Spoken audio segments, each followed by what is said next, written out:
नहीं, आज हम सब लोग यहाँ इस प्रयागराज के नैनी क्षेत्र में आए हैं। हमारे साथ हमारे सांसद यहाँ के उज्ज्वल रमण सिंह जी और सभी पार्टी के लोग।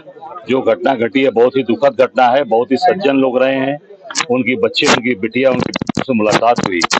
उन्होंने कहा कि किसी से कोई विवाद ही नहीं था इनका।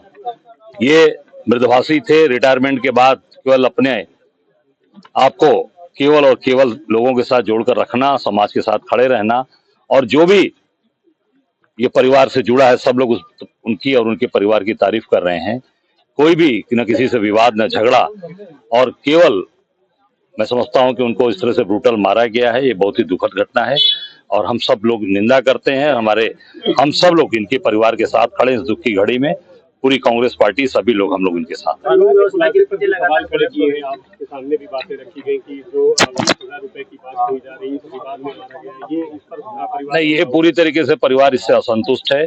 जो पुलिस की अभी तक कार्रवाई हुई है, उन्होंने कहा है कि 20,000 रुपए सवाल ही नहीं है, नहीं तो 20,000 के लिए तो तमाम घटनाएं घट जाएं। वो पूरी तरीके से इस घटना से इससे संतुष्ट नहीं है। जो पुलिस ने खुलासा किया है, पुलिस पूरी तरीके से इनके मोबाइल से और सारी चीजों की जानकारी करे, सीडीआर की जानकारी करे, और जो व्यक्ति इसमें शामिल है उसको कठोर से कठोर और सही आदमी पकड़ा जाए, उनको कार्रवाई हो। परिवार जिससे संतुष्ट हो, परिवार संतुष्ट हो, उस तरीके से इस पे मैं समझता हूँ कि प्रशासन और सरकार को कार्रवाई करनी चाहिए। और ये सरकार जो जीरो टॉलरेंस की बात कर रही है, योगी सरकार, ये पूरी तरीके से कानून व्यवस्था में फेल है।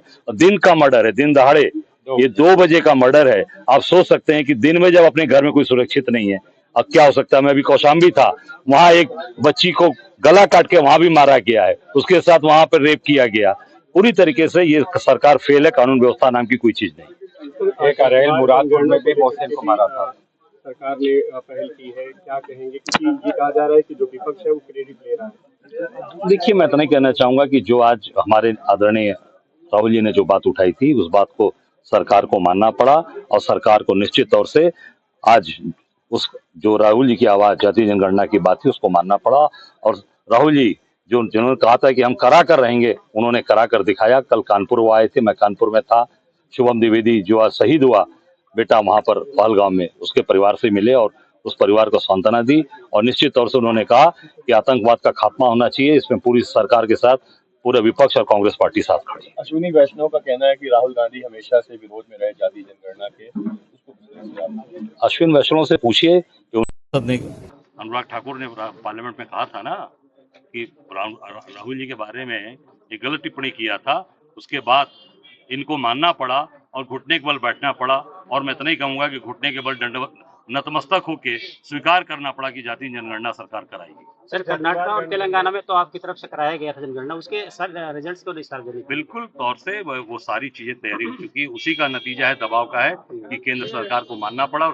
इसको आज उन्होंने उसकी घोषणा। बिल्कुल तेलंगाना भी हो गई, सार्वजनिक हो गई, कर्नाटका भी हो जाएगी। और वही दबाव का नतीजा राहुल गांधी कांग्रेस का नतीजा रहा कि आज वही तेलंगाना मॉडल पूरे देश के अंदर चलेगा और इनको मानना पड़ेगा। भारत पाकिस्तान के बीच जो तनाव बना हुआ है उसे पार्टी नहीं, निश्चित आप कल रहा कि कोई भी आतंकवादी कहीं हो में हो जो आतंकवाद को बढ़ावा दे रहे हैं उनके खिलाफ कार्रवाई। अच्छा, सचिव मार्को रूबियो ने से बात की, उन्होंने कहा कि भारत के साथ पाकिस्तान को बात करनी चाहिए, मिल के साथ चलना चाहिए। इसको किस तरह? देखिए, मैं चाहता हूँ जो आज इस कार्रवाई किया है उनके खिलाफ कठोर से कठोर कार्रवाई हो, आखिरी जाम तक निर्णय होना चाहिए।